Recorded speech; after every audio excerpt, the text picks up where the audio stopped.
Mark here, Life and Fitness Files. Make sure to like and subscribe to stay up to date with content. Today, I want to give you a quick idea of how I built a really sturdy base for these metal storage sheds. This one, I'm giving you an example of a 10 by 12, but making a sturdy base is something that's going to make them last a lot longer and be sturdier so that it can hold all the things you need and hold up in a storm or other kind of situations. So let's take a look at this base and how you can implement that with your storage shed. So if you take a look, essentially there's lots of ways that you can do this. They do sell kits that you can make a base. If you have no base, I don't think that would go very well. So you're gonna need some kind of base. They do have kits that you can make a base. I have not used those, so I cannot speak to those, but they didn't seem super cheap anyway. So what I essentially did was made my own base. I really just mapped it out. I made sure that the measurements were just big enough to be beyond the dimensions of the shed, to make sure that it doesn't hang over and that I could secure it to the base. And I wanted it to be able to last and have a sturdy enough inside so that if I'm putting heavy things in there, it's not going to crash through. So I'm going to show you what I did. So if you take a look, I did not film making the base.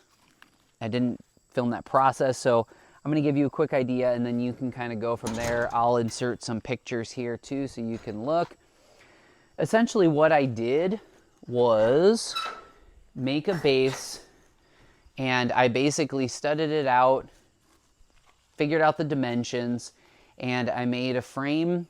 I believe that I used 16-inch studs so that it would have enough support stepping into the flooring.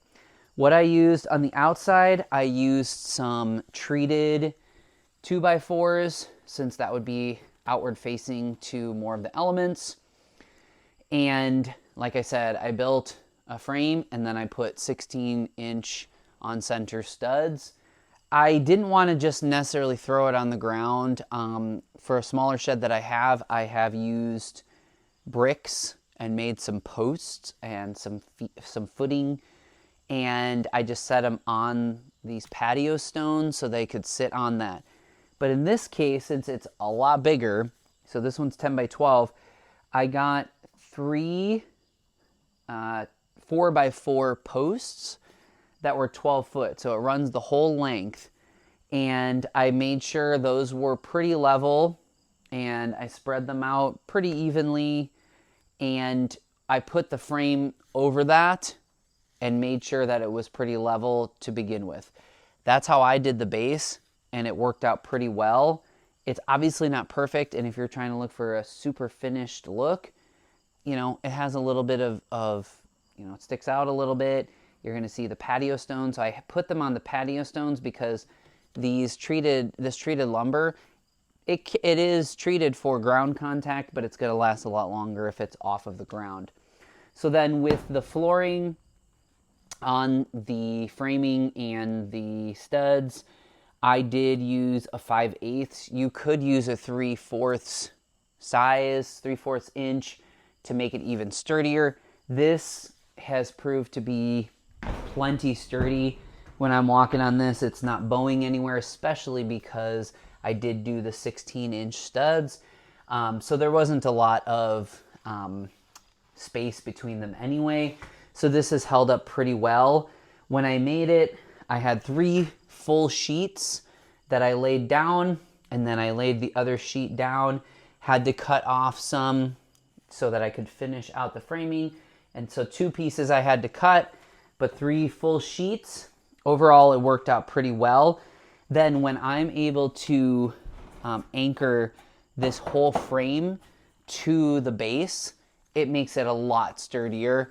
And if you did not have a good base to anchor it to, it would be a lot more flimsy and wobble. But I wanted to be able to screw into that base so that in high winds or even snow going through, it gives you a good foundation. So like I said, going to include some pictures throughout the studs and the base. I did put some cross beams just to make sure that it didn't bow, etc.